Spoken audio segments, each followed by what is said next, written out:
Esta presentación fue realizada en dos talleres que ejecutamos con destino a todos los operadores de fuero informáticos de la provincia de Neuquén, los días 14 y 15 de abril. El día lunes recibimos en las oficinas de la escuela en la ciudad de Neuquén al primer grupo de operadores de fuero, donde hubo gente de Chosmalal, Cutralcó, Zapala y la ciudad de Neuquén, y el día martes 15 de abril recibimos al segundo grupo, donde hubo gente también de Zapala, de San Martín y Junín de los Andes,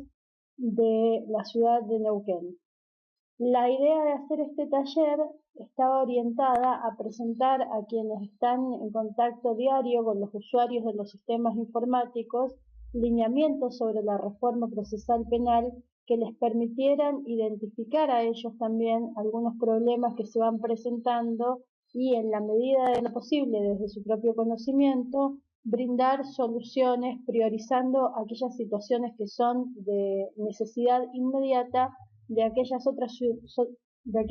situaciones, que pueden solucionarse a mediano o largo plazo. A la vez, también el taller se orientó a trabajar conjuntamente desde el sector informático y desde la escuela de capacitación para ir evaluando a futuro las mejoras que necesitan en el sistema y las posibilidades que desde la capacitación podemos emprender para mejorar también el uso del sistema por parte de los usuarios. A continuación, lo que vamos a hacer es un resumen de todos los temas que se trabajaron a lo largo del taller. Para quienes han visto otras presentaciones de la Escuela de Capacitación, probablemente algunos temas les resulten familiares. La diferencia en este caso fue que tratamos de orientar los lineamientos del código y los contenidos de la reforma procesal penal a el trabajo habitual que realizan los operadores de fuero y vincularlo en ese sentido con el registro informático, con los sistemas informáticos y con la importancia que tienen esos sistemas para cada uno de los organismos del fuero penal. Empezamos con un video que solemos usar en muchas capacitaciones y que de alguna manera grafica todos los cambios que se producen en el sistema cuando se hace una reforma, en cualquier sistema cuando se hace una reforma. Este fue el video con el que arrancamos la capacitación. Thank you for your time and welcome to our focus group. Today we're going to show you an idea and ask for your opinion. This is called a wheel. Now, according to its developers, it'll change the way we work and live. Why? Because it rolls. It can also be added to wagons to make moving a heavy load easier. Your opinions?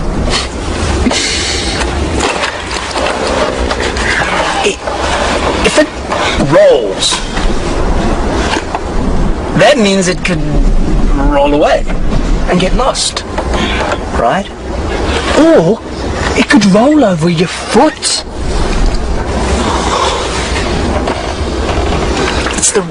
round shape that disturbs me. It's very feminine. I can't imagine any caveman wanting to be seen with that. I wouldn't. And this added to wagons thing, it sounds very complicated. Is there an easier version? You know what? Do you have it in square? No square.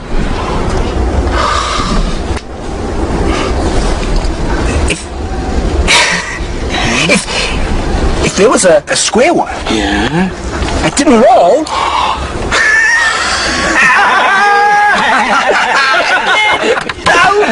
Then maybe I would think about buying one. Nice try. La primera reflexión que tuvimos sobre este video es que en general cuando se cambia un sistema, ya sea un sistema procesal a través de la ley o un sistema informático, y más aún cuando se cambian las dos cosas, como es nuestro caso en Neuquén, la rueda suele identificarse fácilmente con muchas situaciones de la vida cotidiana de quienes trabajamos en el sistema judicial. En principio, nosotros hemos trabajado mucho con este video para hacer una reflexión sobre la audiencia como la rueda. Cuando estamos tan acostumbrados a trabajar en un sistema vinculado al expediente y hacemos un traspaso a un sistema procesal que nos exige que todas las decisiones se tomen en audiencia, que las partes presenten su caso y que los jueces decidan inmediatamente y en forma fundamentada, suele ser muy dificultoso y la tendencia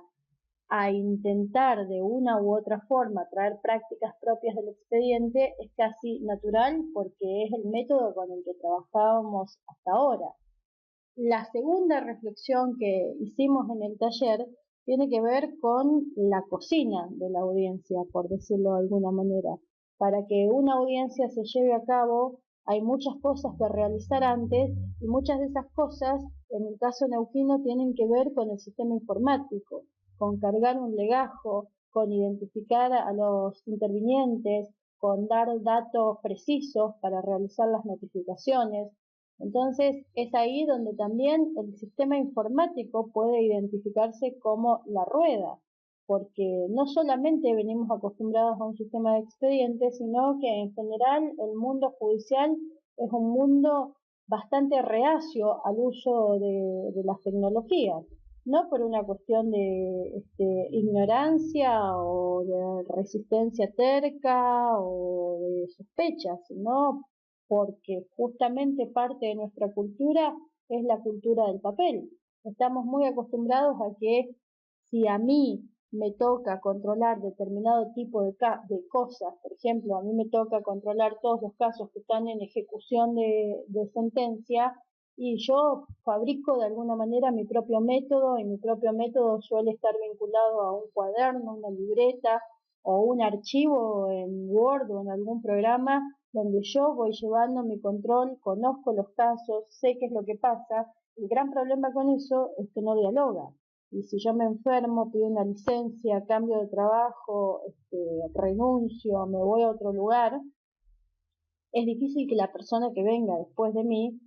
entienda cuál era mi método, porque yo nunca lo expliqué. Los sistemas informáticos se implementan justamente para generar un método común de trabajo, donde sin la necesidad de un diálogo entre dos personas, sí haya un conocimiento común.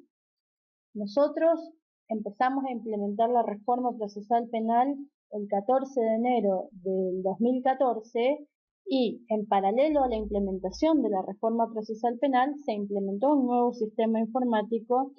que, como era de esperarse, ha traído enormes dolores de cabeza, no solamente para los usuarios que reclaman capacitación, en algunos casos encuentran que las cosas son difíciles de hacer o que no encuentran la forma de hacerlas, sino también para los operadores de fuero, que son las personas que están en contacto directo con los usuarios y tienen que llevarles soluciones, porque este es un proceso de implementación y de acostumbramiento a una nueva forma de trabajo, y eso no siempre tiene que ver con que no puedo hacer las cosas en el nuevo sistema, sino que en muchas ocasiones tiene que ver con que quiero seguir haciendo las cosas como las hacía antes, porque me resultaba cómodo, me resultaba eficiente y yo tenía claro cuáles eran mis parámetros laborales. Entonces, la rueda, que este video muestra de una forma muy graciosa, se encuentra en muchos ámbitos. La audiencia es uno de esos ámbitos, el sistema informático como una de las herramientas que están en la cocina de preparación de la audiencia es otro ámbito en el que se encuentra la rueda, y seguramente las personas que vean este video y que estén trabajando en áreas novedosas que trajo la implementación van a identificar la rueda con miles de situaciones que se les presentan en el trabajo cotidiano. Lo que nosotros intentamos presentar en el taller, ya avanzando en lo que es la reforma procesal penal y por qué es importante que conozcamos sus bases y sus fundamentos, es este gráfico del sistema penal, en sentido de mostrar que en general todos los sistemas judiciales, y el sistema penal no es la excepción, o el fuero penal no es la excepción, procesan muchos casos y llegan a resultados en pocos, sobre todo si vemos como resultado un juicio con una sentencia, ya sea condenatoria o absolutoria, porque los recursos del sistema son finitos, porque las posibilidades de trabajo son finitas y porque los propios casos, en la medida en que se van desarrollando, van mostrando que no todos tienen la misma posibilidad real de ser probados en juicio. Entonces, la finalidad primigenia, si se quiere, de hacer la reforma procesal penal se vinculó con la idea de lograr que este embudo, este sistema de filtros, si se quiere, que implica el proceso judicial, sea utilizado en la forma más racional posible. Es decir, que los que llegan finalmente a tener un juicio y eventualmente a tener una condena sean los que tienen que llegar porque son los casos que le interesan al sistema, son los casos que impactan en la sociedad y no que sea una cuestión arbitraria vinculada al transcurso del tiempo o a la facilidad o dificultad que los casos presentan. Este fue el marco que presentamos y en el cual fuimos trabajando los temas que vienen a continuación. Esto de los aspectos novedosos también es algo que se ha presentado en otros videos que hemos realizado desde la escuela, por eso acá nos vamos a limitar más que nada a vincular estos aspectos novedosos con las posibilidades que brinda un sistema informático. Con relación a la finalidad de resolución del conflicto, hablamos mucho sobre el sistema informático y la posibilidad de mostrarnos los tiempos en los que los casos se deciden. Es importante que en el momento en el que la Fiscalía, que es la titular de la acción, conoce un caso, lo ingrese al sistema, porque a partir de que ese caso ingresa al sistema, hablando de sistema informático, ¿verdad? En la medida en que la Fiscalía ingresa un caso al sistema informático, eso permite medir en cuánto tiempo se dan qué tipo de salida. Y el tiempo que se utiliza para llegar a una salida distinta al juicio es importante no porque nos interese optimizar el tiempo en sentido de solucionar todo rápido y en 24 horas, sino porque es importante mostrarle a la ciudadanía en qué tiempo se están dando las respuestas y qué calidad de respuestas se está brindando. ¿Esto qué implica? Que cuando yo voy a hacer una conciliación, voy a enviar un caso a mediación, voy a intentar una suspensión condicional del juicio a prueba, eso no significa que yo pueda tener el caso por fuera del sistema informático hasta tanto logro la salida deseada o, en algunos casos, fracaso con la salida deseada. Yo necesito que el caso ingrese al sistema en el momento mismo en el que la Fiscalía lo conoce, porque es en ese momento, en cuanto la Fiscalía empieza a hacer andar sus diversos circuitos de trabajo para darle una respuesta a ese caso. Si ese caso ingresa al sistema informático el mismo día en que se logra la conciliación, por seguir con el ejemplo de la conciliación, entonces yo no tengo ninguna posibilidad cierta de tener una estadística real sobre en qué tiempo se le están dando respuestas a las víctimas. No tengo posibilidad cierta de medir qué tipo de trabajos tuvo que realizarse desde el área de conciliación para lograr esa respuesta para la víctima, para lograr esa solución para el imputado. Entonces ahí sí, tenemos una solución, pero no tenemos la información de respaldo para mostrar a la ciudadanía cómo esa solución se trabajó desde, en este caso, la Fiscalía. Entonces, la finalidad de resolución del conflicto se vincula con la forma en que registramos la información, en que trabajamos en el sistema informático, en tanto es el sistema informático el que nos permite dar muestras claras de cuánto estamos tardando en resolver cada uno de los casos y qué tipo de respuestas estamos dando. El segundo tema del juicio por jurados, visto desde el sistema informático, es ultra relevante porque también es necesario generar un método estandarizado y uniforme que nos permita trabajar la lista de personas que son sorteadas anualmente como potenciales jurados de la forma más eficiente y menos molesta para las personas. ¿Esto qué quiere decir? Que una vez que la Secretaría Electoral realiza el sorteo y envía la lista de personas sorteadas a las oficinas judiciales, desde los sistemas informáticos es importante ingresar esas personas al sistema, generar una lista de personas para toda la oficina judicial, y en la medida en que esas personas van saliendo sorteadas y van siendo convocadas como jurados populares, generar mecanismos que excluyan a esas personas de las listas, ya que una vez que una persona interviene como jurado popular, no puede volver a intervenir en un juicio por un tiempo bastante prolongado. Entonces, el sistema informático nos tiene que posibilitar excluir a esas personas una vez que son sorteadas, de forma tal de no volver a molestarlas con un próximo sorteo porque las seguimos manteniendo en la lista. También el sistema informático nos puede permitir compartir la información de las personas que son sorteadas con las partes en el caso para la audiencia de constitución del del jurado popular, perdón. Todo esto, si logramos automatizarlo y hacerlo a través del sistema, va a resultar mucho más eficiente, va a resultar mucho más transparente y va a ser mucho menos dependiente de una u otra persona, sino que va a ser un trabajo del organismo. La organización judicial horizontal y la división de funciones jurisdiccionales y administrativas, desde el punto de vista del sistema informático, generan también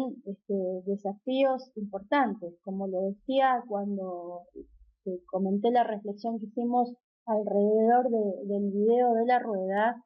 Es una realidad que para realizar una audiencia yo necesito una serie de pasos previos que están muchos vinculados al funcionamiento del sistema informático.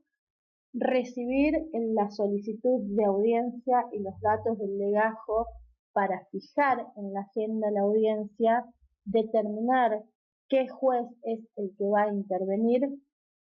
y comunicar a las partes y a los involucrados cuándo va a ser la audiencia de acuerdo a la agenda de la oficina judicial. Cuando uno lo dice suena sencillo, pero cuando uno tiene que ejecutar ese proceso de trabajo, se da cuenta que tiene muchas complejidades, porque yo tengo que reunir a una cantidad de gente en un mismo momento, en un mismo lugar, y esto no siempre resulta sencillo, sobre todo cuando tenemos sistemas que no han estado acostumbrados a este tipo de trabajo. Si yo trabajo adecuadamente en el sistema, registro adecuadamente los datos de los intervinientes y hago las solicitudes a través del sistema, nuevamente genero una mayor sensación de transparencia y una mayor transparencia real, porque todo puede ser auditado desde el momento en el que está en el sistema. En cuanto a la organización judicial horizontal, ¿qué es lo que me posibilita el sistema y el uso adecuado de la agenda? Poder mostrar cómo estoy repartiendo las cargas de trabajo, que los mismos jueces puedan ver cómo se están distribuyendo las audiencias entre los diversos jueces y cómo eso está siendo repartido en forma equitativa y no arbitraria por la oficina judicial. Existen una serie de protocolos para el agendamiento de audiencias, para la asignación de jueces a las audiencias que deben ser respetados, y el sistema informático es la mejor herramienta para mostrar periódicamente y sin tener que hacer ningún trabajo adicional, sino que simplemente extrayendo los reportes que el sistema nos enuncie, cómo están siendo utilizados los recursos. Bueno, la audiencia como regla de actuación es la idea central del Código de Procedimiento Penal y todo lo que venimos diciendo se vincula. Y finalmente, el último punto novedoso que tiene que ver con la regulación de la actividad procesal defectuosa, lo conversamos en el taller en el sentido de la importancia que tiene el sistema informático también para la defensa de una persona acusada, porque el acceder a la información que va generando la Fiscalía y registrando en el sistema informático es lo que permite diferenciar una defensa orientada a identificar los casos en los que exista actividad procesal defectuosa y que afecten los derechos del imputado, de los casos que conocíamos habitualmente en el viejo sistema, donde lo que se buscaba era la nulidad por la nulidad misma. Entonces, a partir de esta introducción sobre los aspectos novedosos y las funciones de los actores que se profundizaron en las filminas que siguen a continuación, lo que procuramos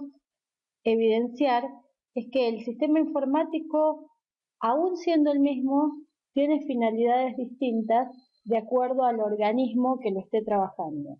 En el caso del Ministerio Público Fiscal, el sistema informático tiene que funcionar como una herramienta que le permita optimizar los recursos para la investigación. Por eso, para el Ministerio Público, el registro de la información es fundamental, porque en la medida en que registre información completa, va a poder hacer cruces e identificar desde el propio sistema diversos modus operandi, víctimas comunes, imputados comunes, delitos comunes en determinadas zonas geográficas, y eso le va a permitir una persecución penal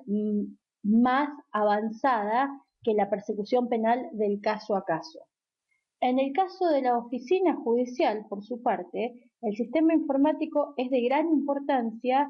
para el registro y el control de los plazos. La oficina judicial, por una parte, como venimos diciendo, tiene la función de realizar las audiencias y para eso tener registrada la información es fundamental y tenerla accesible es muy importante para que las audiencias se planifiquen en tiempo y de acuerdo a lo establecido por el Código Procesal Penal. Y en el mismo sentido, la oficina judicial tiene también un control sobre los plazos. Por supuesto que este control lo realizan los jueces de garantía, pero es parte del trabajo de la oficina judicial tener actualizados los plazos vigentes en los distintos casos para dar aviso a los jueces de garantía en aquellas circunstancias en las que tengan que tomar una decisión determinada. Por eso, el sistema informático también es una herramienta de vital importancia para la oficina judicial. Y finalmente, para la defensa técnica, sea pública o privada, como decíamos cuando iniciamos la última novedad o el último aspecto novedoso, el sistema informático es muy importante para ejercer un control más riguroso. Durante toda la investigación de un caso, la defensa tiene que tener acceso amplio a la investigación de la Fiscalía para de esa manera controlar lo que está realizando la Fiscalía y generar su propia teoría del caso en caso de llegar hasta un juicio penal. Para tener acceso a la investigación de la Fiscalía, lo óptimo es que ese acceso sea a través del sistema informático. Esto obliga a la Fiscalía a registrar absolutamente todas sus actividades y genera la necesidad para la defensa de poder visualizar qué es lo que se está cargando. Con un sistema informático utilizado en forma adecuada por todos los actores, lo que logramos es disminuir los tiempos, disminuir la necesidad del papel y optimizar también el trabajo de cada uno de los integrantes del proceso penal. Esta filmina la mostramos, no avanzamos en las características de cada una de las unidades porque es la estructura tipo diseñada para la oficina judicial y para profundizar en la actividad de cada uno en cada una de las oficinas que se diseñan en esta estructura puede observarse con mayor detalle el manual de la oficina judicial. Lo que intentamos hacer al mostrar este organigrama es mostrar la nueva institución que aparece con la reforma procesal penal, que es la oficina judicial, encargada de todo lo que tiene que ver con el soporte administrativo a los jueces, tanto a los colegios de jueces como al Tribunal de Impugnación, y a la vez de vincularse con el resto de los actores. La reforma procesal penal en su implementación ha traído un cambio de trabajo para la mayor parte de las personas que se desempeñaban en el fuero penal. Incluso aquellas que se quedaron dentro de organismos similares han cambiado en forma bastante importante la tarea que realizaban hasta diciembre del año pasado con relación a la tarea que les toca realizar hoy en día. La oficina judicial, al aparecer como una estructura novedosa, ha generado en las personas que integran ese organismo un desafío muy importante en cuanto a adaptarse a las nuevas funciones, adaptarse al resto de los organismos Y parte de esa adaptación también se ha vinculado con el uso del sistema informático. Por eso nos pareció importante mostrar un pantallazo de lo que es una oficina judicial tipo, más allá de que varían de circunscripción a circunscripción en función de las necesidades específicas y a las posibilidades de personal, para también que quienes están trabajando por fuera de la oficina judicial, en este caso los operadores de fuero, sepan que no es un cambio menor el que se ha dado con la implementación de la reforma. Luego ya pasamos a mostrar en una forma gráfica cuál es el trabajo de la oficina judicial. Y dijimos que si bien la oficina judicial aparece como el apoyo administrativo estrictamente de los jueces, para hacer ese apoyo administrativo, necesariamente la oficina judicial tiene que trabajar con fiscales, defensores y con el público en general, porque los jueces en el nuevo sistema tienen como única función primordial del proceso penal, tomar las decisiones, llegar a las audiencias, ver los casos y tomar las decisiones. Todo el trabajo para que las audiencias ocurran está puesto en cabeza de la oficina judicial. Ello implica que es la oficina judicial la que tiene que notificar a la Fiscalía y a la Defensa cuándo se van a realizar las audiencias, la que tiene que recibir los pedidos de audiencia de parte de fiscales y defensores, la que tiene que brindar información al público en general, la que tiene que convocar a los ciudadanos potenciales jurados para los casos en los que se solicitan juicios por jurados, la que tiene que proyectar más o menos cuál va a ser la duración de los casos de acuerdo a los requerimientos que van presentando las partes para estar preparados para realizar las audiencias de control de la acusación y los juicios. En definitiva, la oficina judicial funciona como una especie de productora. Tiene por finalidad producir las audiencias, coordinar las agendas de los jueces de forma tal de que las cargas de trabajo estén repartidas y que todos los casos tengan un juez imparcial para tomar las decisiones y relacionarse con todos los organismos, tanto los organismos del propio fuero penal como los organismos externos que se requieran para realizar un determinado tipo de audiencia. Esta función es nueva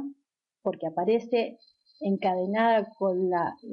nueva metodología para tomar decisiones, que es la metodología de la audiencia siempre que haya un debate,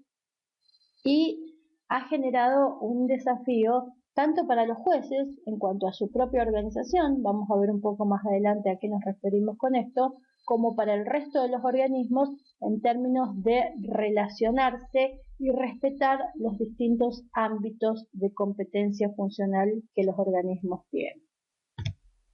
Decíamos que íbamos a hablar de cómo están estructurados los jueces, porque aquí también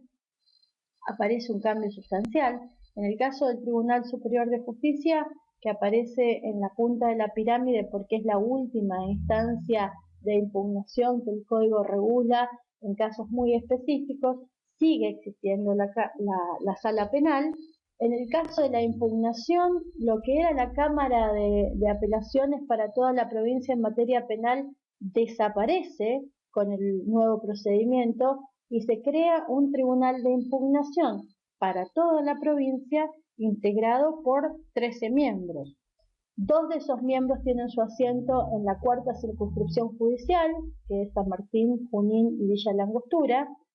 2 miembros más tienen su asiento en la 3ª circunscripción judicial, que es Zapala, y el resto de los miembros tienen su asiento en la ciudad de Neuquén.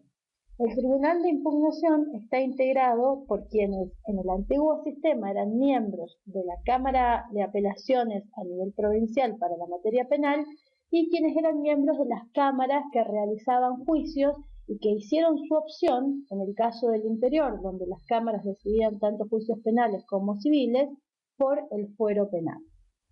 Estas 13 personas no están conformadas en salas estancas, es decir, no es que el juez 1, 2 y 3 integran siempre la misma sala, sino que integran salas de 3, pero pueden ser variables, lo cual genera una enorme combinación de posibilidades, supera los 240 combinaciones posibles, al ser 13 personas las que integran el tribunal, y esto también implica la necesidad de un trabajo en el sistema informático, planificando y registrando cómo se van dando las combinaciones, de forma tal de posibilitar, como venimos diciendo, la distribución equitativa de las cargas de trabajo y generar que cada caso que llega a la distancia de la impugnación tenga verdaderamente un tribunal imparcial.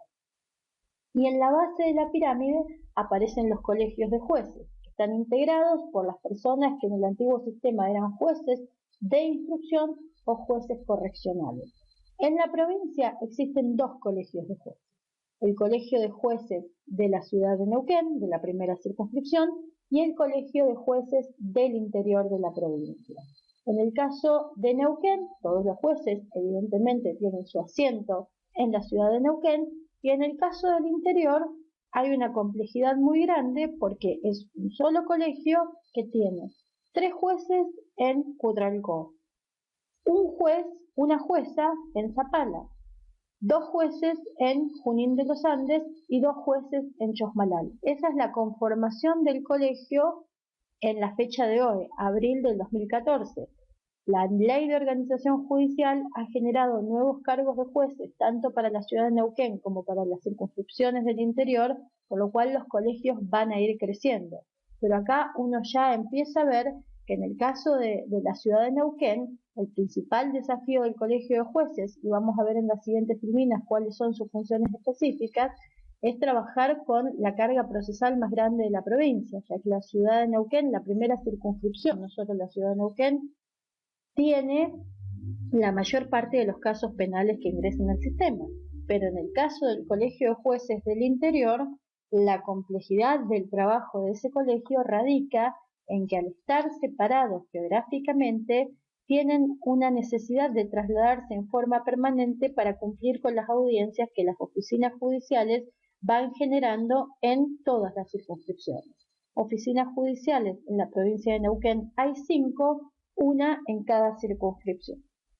Entonces, como las oficinas judiciales tienen que trabajar tomando en cuenta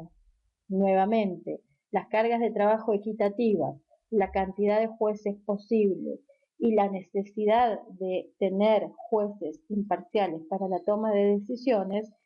el registro en el sistema de cómo se va desarrollando un caso y de quiénes van interviniendo es fundamental, no solamente para el caso concreto, sino también para la evaluación posterior. La evaluación no en el sentido disciplinario, sino la evaluación en el sentido de observar cómo está funcionando el sistema y cómo están trabajando las oficinas judiciales. En el caso del Tribunal de Impugnación, la oficina judicial que organiza la agenda de los 13 miembros de ese tribunal es la Oficina Judicial de Neuquén, de la primera circunscripción, que tiene una subdirección específica dedicada al trabajo en temas de impugnación. Entonces, si queremos presentar la organización de otra manera, decimos que el Tribunal Superior de Justicia, a través de su sala penal, es la última instancia de impugnación, que el Tribunal de Impugnación, compuesto por 13 integrantes que ven casos a nivel provincial, es la instancia de impugnación inmediata, que los colegios de jueces de Neuquén y del interior ven todo lo relativo a las controversias, a las disputas que se den entre la Fiscalía y la Defensa durante toda la etapa de investigación de los casos, y ven los juicios cuando haya un pedido de pena de menos de 15 años, ya que cuando los pedidos de pena superen los 15 años, en casos que tengan por resultado la muerte o que tengan una vinculación con un delito contra la libertad sexual, son casos que se juzgan por jurados e interviene un juez técnico, pero no tomando la decisión sobre el caso, sino dirigiendo el debate. Todas estas tareas están en cabeza de los jueces que integran los colegios de jueces. De la misma manera que lo dijimos con relación al Tribunal de Impugnación, estos dos colegios de jueces no integran salas estancas, sino que pueden tener diversas integraciones, sobre todo cuando tienen que tomar decisiones en juicios colegiados, en juicios con 3 integrantes, pueden tener tantas integraciones como combinaciones permita el número de integrantes que tenga el colegio de jueces. Y finalmente tenemos también dos jueces de ejecución en la provincia. Una jueza de ejecución que tiene su asiento en Neuquén y ve todos los casos de ejecución de sentencias y de control de condiciones en los casos de suspensiones de juicio a prueba para la primera circunscripción, y una jueza de ejecución que tiene su asiento en Zapala, pero que trabaja con todas las circunscripciones del interior de la provincia, también controlando las ejecuciones de la pena, las ejecuciones de sentencia y el cumplimiento de condiciones en aquellos casos sometidos a suspensión del juicio a prueba. Finalmente, lo que tratamos de vincular es con este gráfico que está bastante presente en las presentaciones que realiza la escuela sobre los momentos del proceso penal, los distintos movimientos que tiene el sistema informático, y tratamos de mostrar la importancia de que en el registro de los casos se establezca en qué etapa procesal está y cuál es el estado procesal que tiene un caso, porque eso nuevamente permite medir cómo están trabajando todas las instituciones. Entonces, en un primer momento hablamos de la etapa preparatoria, que es la etapa procesal que está definida en el sistema como la primera etapa de un caso,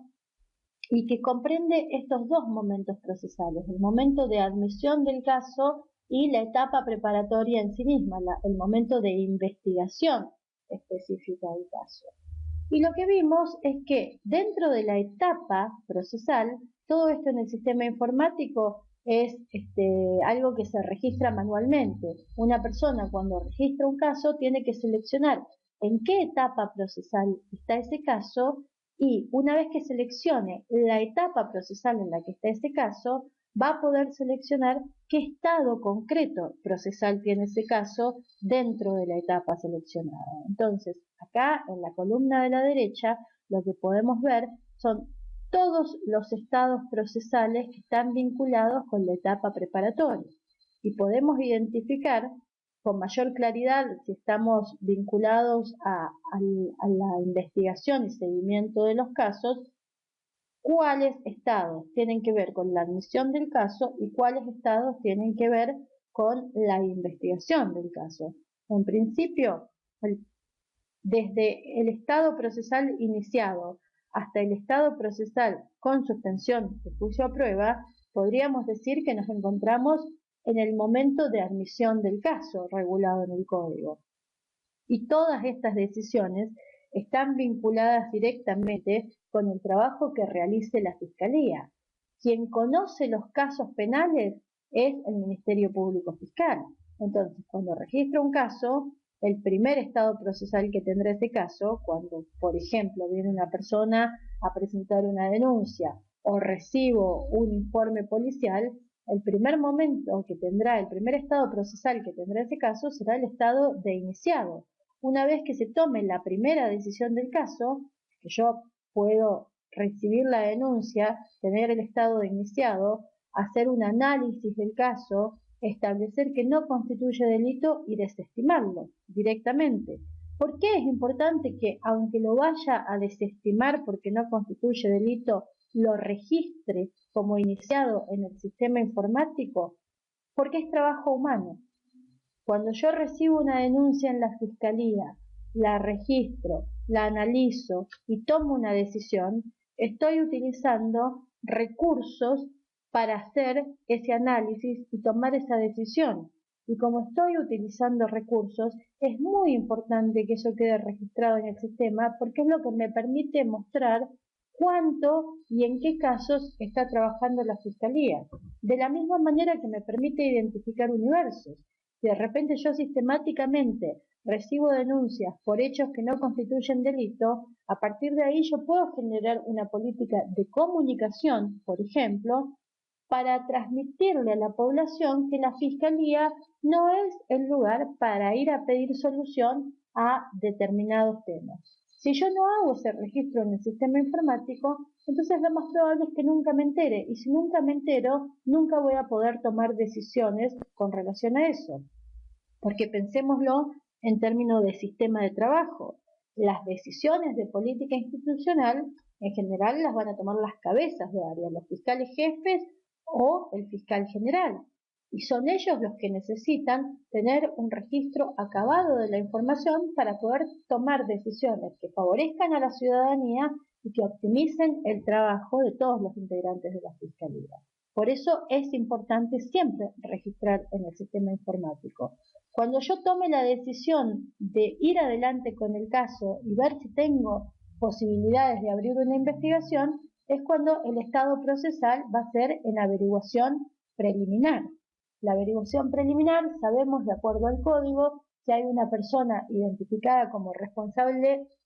del hecho, tiene un plazo de duración de 60 días, luego de lo cual yo tengo que hacer la valoración inicial. Y de la valoración inicial yo puedo decidir el archivo. ¿Cuándo voy a decidir el archivo? Cuando considere que se trata de un caso que requiere investigación, pero esa investigación, por una u otra razón, no puede realizarse en este momento. ¿Cuándo lo voy a desestimar? Decíamos, cuando vea que es un caso que tiene una investigación imposible o un caso que no constituye delito. Esto lo puedo decidir al momento mismo en el que inicio el caso o puedo transcurrir el tiempo porque no tengo una certeza tan grande y necesito tenerla para tomar la decisión.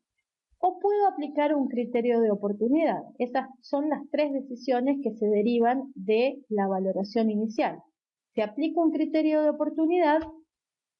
una de las posibilidades es enviar el caso a mediación o conciliación. ¿Y por qué estos son estados distintos y no lo es la pena natural, por ejemplo, o la insignificancia? Porque la mediación y la conciliación, nuevamente, son actividades que requieren tiempo de la Fiscalía. Si yo envío un caso a mediación o a conciliación para evaluar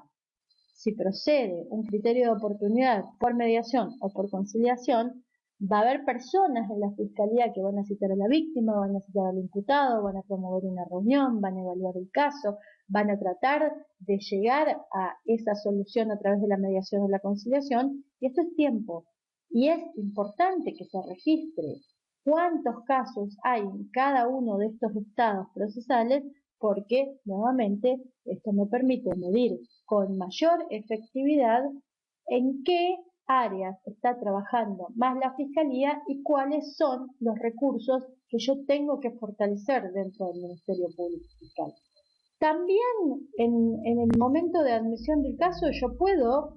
evaluar la posibilidad de una suspensión del juicio a prueba. Esto ya no es un criterio de oportunidad, sino que es una salida alternativa, es una posibilidad. Yo acá, más allá de que en la valoración inicial decida hacer la suspensión del juicio a prueba, voy a estar en esta etapa ya, en la etapa de investigación, porque voy a hacer una audiencia de formalización y en esa audiencia voy a pedir la suspensión del juicio a prueba. Por lo tanto, acá ya se involucran los otros dos actores, en la defensa técnica de la persona imputada y un juez que va a ser el que va a tomar la decisión. Los criterios anteriores, los estados procesales anteriores, en principio son estados que podrían bien promoverse por la Fiscalía sin la intervención del resto de los actores. Con el tema del criterio de oportunidad, sobre todo en mediación o conciliación, puede suceder que sea un abogado defensor el que promueva el uso de estas salidas, pero también puede suceder que sea directamente la Fiscalía la que lo determine e intente a través de la unidad que trabaja específicamente estos temas que se llegue a una solución por esta vía sin necesidad de intervención del resto de los actores. En el caso del criterio de oportunidad, ya sea por mediación, por conciliación o por cualquiera de los otros establecidos en el Código de Procedimiento Penal, va a intervenir un juez solamente a los efectos de declarar extinguida la acción o cuando la víctima pronuncie una oposición al uso del criterio de oportunidad y sea el juez el que tiene que dirimir. En este segundo caso es en el único caso en el que se va a hacer una audiencia porque ahí hay una controversia y por lo tanto ya va a entrar la oficina judicial a planificar una audiencia para que el juez determine si el criterio de oportunidad procede o no de acuerdo a las posiciones de la Fiscalía y la víctima respectivamente. Pero es un caso bastante excepcional porque asumimos que la Fiscalía, antes de aplicar un criterio de oportunidad, va a comunicarse con la víctima, va a explicarle por qué está tomando esta decisión, va a escuchar a la víctima y va a ser una decisión consensuada y razonada entre el protagonista del conflicto y el Ministerio Público Fiscal. A partir de la investigación preparatoria iniciada ya nos encontramos en la fase, en el momento verde del esquema que estamos presentando, porque la investigación preparatoria iniciada, ¿qué implica? Que el Ministerio Público Fiscal decide pedir la formalización de los cargos, es decir, pide una audiencia de la regulada en el artículo 133 del Código Procesal Penal y ya judicializa el caso. Le da intervención a un juez y le comunica al imputado frente a ese juez y delante de su defensor técnico que lo está persiguiendo por un hecho que constituye un determinado delito. Esto ya nos hace pasar a la etapa preparatoria en sí misma, porque acá la investigación ya se inicia, como decíamos, hay un control del juez de garantías y a partir de acá, en este estado procesal, en el estado procesal con investigación preparatoria formalizada, se van a dar todos los actos vinculados a la investigación en sí misma. En este estado procesal, el estado con investigación preparatoria formalizada, puede suceder la solicitud de una medida cautelar, puede suceder la solicitud de un adelantamiento de prueba, puede suceder la solicitud de la exclusión de una prueba por parte de la defensa si considera que se ha vulnerado algún derecho de su defendido. Es decir, que en este estado procesal se va a dar una parte importante del proceso previo al juicio, que es la investigación. De este estado procesal, en este momento, en el momento de la investigación,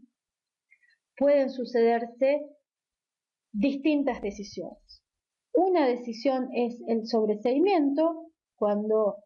bien por el trabajo de la defensa, bien porque la investigación no ha sido suficiente, la Fiscalía decida que no tiene elementos suficientes para ir a juicio. Otra decisión posible es la presentación, la acusación, que es el requerimiento de apertura a juicio y la conclusión de la etapa preparatoria. Y nuevamente aquí, de acuerdo al código, puede sucederse también la suspensión del juicio a prueba. Es decir, hasta este momento la Fiscalía puede optar por la suspensión del juicio a prueba siempre que llegue a un consenso con la defensa en ese sentido. Si la Fiscalía decide requerir la apertura a juicio, entonces pasamos a la siguiente etapa establecida en el sistema informático, que es la etapa procesal intermedia, que tiene distintos estados procesales también. El primer estado procesal que vamos a encontrar acá es en proceso de acusación y ofrecimiento de pruebas, que es cuando la Fiscalía transmite la acusación a la querella, en primer lugar si hay querella, y presenta la acusación ante la oficina judicial para que se proceda a poner en conocimiento a la defensa de esa acusación, a pedirle el ofrecimiento de pruebas y a fijar la audiencia de control de mérito de la acusación, que va a ser el centro de la etapa intermedia y de la cual bien puede salir por una elevación a juicio, bien puede haber un sobreseimiento y excepcionalmente podría haber un archivo, pero tendemos a pensar que el archivo no es un estado procesal que se va a dar tanto en esta etapa como sí se va a dar en la etapa preparatoria. Volvemos a insistir en lo del principio, justamente para medir si efectivamente esta excepcionalidad se da con relación a la etapa preparatoria, es que es trascendente que al momento del registro y seguimiento de los casos se vayan actualizando en el sistema informático los legajos e indicando en qué etapa procesal se encuentran y cuál es el estado procesal preciso. Finalmente encontramos el momento, finalmente no porque hay otros momentos, pero el momento más relevante, si se quiere, del proceso, que es el del juicio, que es el momento procesal marcado en celeste en el gráfico, tiene distintos estados también. Una vez que salimos de la etapa intermedia y de la audiencia de control de méritos de la acusación y hay una decisión de elevación a juicio, el primer estado que vamos a encontrar es en preparación del juicio. En este estado procesal es en el que la oficina judicial va a realizar toda la actividad, si se quiere, de carácter más logístico, de coordinar con las partes si van a necesitar algún requerimiento específico para la audiencia de juicio, coordinar cuál va a ser la duración de la producción de la prueba de cada una de las partes para establecer el tiempo que va a durar el juicio, ver el tema de los medios de comunicación, si se va a permitir el ingreso y si se van a establecer pautas específicas. En realidad no si se va a permitir el ingreso, porque la regla es que se permite el ingreso, pero si por las características del caso va a haber algún tipo de restricción. Por ejemplo, hemos visto en el andar de la reforma que en los casos de juicios perjurados, en el caso que tenemos como referencia, el juez pidió a los medios que no comunicaran lo sucedido en la audiencia hasta tanto no hubiera un veredicto para evitar posibles influencias o parcializaciones del jurado. Entonces, todas estas cosas la oficina judicial las tiene que ver con anterioridad al juicio en el estado procesal en preparación del juicio. Posteriormente tenemos el estado procesal desarrollo del juicio en sí mismo, que consiste en la audiencia de juicio, para lo cual ya estará todo producido en el sentido preparado por la oficina judicial por el estado procesal anterior. Si resulta la condena, el estado procesal que corresponde es en proceso de determinación de pena, ya que una vez que se determina la condena de una persona se debe fijar una nueva audiencia para la cual las partes pueden proponer prueba diferente para determinar el quantum de la pena que le corresponde a esta persona, es decir, cuántos años, días, meses de pena va a tener que cumplir. Y finalmente tenemos los estados procesales con sentencia absolutoria, si la persona resulta no culpable en el juicio, o con sentencia condenatoria si la persona resulta culpable en el juicio. Posteriormente aparece la etapa procesal de impugnación, que está vinculada en cuanto a los estados procesales con los momentos específicos también que pueden darse. En impugnación es aquel caso en el que una de las partes ha presentado efectivamente una impugnación y aún no se ha realizado la audiencia y no se ha discutido el recurso. Con sentencia revocatoria es cuando se ha presentado una impugnación, el tribunal de impugnación se ha constituido y ha determinado que la sentencia se revoque. Con sentencia confirmatoria es cuando se da la misma situación, pero en la audiencia realizada por el tribunal de impugnación se confirma la decisión que ha sido impugnada, y con reenvío es el estado procesal de aquellos casos que, habiendo tenido un juicio y habiendo tenido una sentencia, son revisados por el tribunal de impugnación y el tribunal de impugnación determina que para tomar una decisión, que la decisión no ha sido correcta y que para tomar una decisión correcta es necesario realizar un nuevo juicio. Entonces, estos son los estados procesales asociados a la etapa procesal impugnación.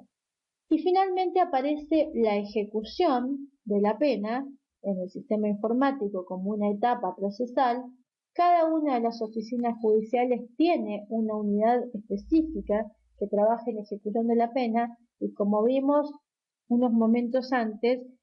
va a haber un juez específico, juezas en este caso, porque son dos mujeres las juezas de ejecución que han sido designadas, que van a ver el control de la pena. Entonces, acá es donde va a trabajar en el sistema esa unidad específica, estableciendo en qué estado procesal se encuentra. En cumplimiento efectivo de pena, se trata de una persona que se encuentra encarcelada, que se encuentra cumpliendo pena en un recinto penitenciario. Con cumplimiento condicional de la pena se trata de una persona que está con condiciones, pero que no se encuentra encarcelada, con libertad condicional, con libertad asistida, con salidas transitorias, con prisión domiciliaria o con salidas laborales. Son distintas modalidades que se dan dentro del cumplimiento de la pena. ¿Por qué es importante tener el registro? Porque del registro del estado procesal se desprende el tipo de control que la unidad de ejecución y la jueza de ejecución deban realizar sobre el caso de la persona. Entonces, al tener en el sistema toda esta información sistematizada, esto le va a permitir a todas las instituciones llevar un control más riguroso del trabajo que se realiza y de en qué áreas, como decíamos antes, deben fortalecerse el trabajo, ¿sí? Entonces, para finalizar, una de las reflexiones que nosotros pretendimos dejar con este taller, que le transmitimos a los operadores de fuero, ya que ellos son los que están en contacto permanente con los usuarios, como decíamos, y que tienen que llevar respuestas, es que el sistema informático no puede resultarnos una carga, sino que tenemos que concebirlo como una herramienta. Tenemos que aprender a usarlo, tenemos que familiarizarnos, con él, y en la medida en que vayamos construyendo una práctica de ingreso de los datos al sistema, vamos a ir constatando progresivamente cómo esto nos beneficia porque optimiza muchísimo nuestro trabajo cotidiano y nos permite tomar decisiones administrativas de mucha mayor calidad. Esperamos que esta presentación les haya sido de utilidad y vamos a ir subiendo periódicamente los materiales de los talleres que vamos realizando para que quienes no pueden concurrir en forma presencial tengan al menos estos audios con los PowerPoints de fondo para ir viendo qué es lo que estamos discutiendo y poder participar también, aunque sea por la vía virtual, en debates sobre los distintos contenidos. Muchas gracias y estamos en contacto.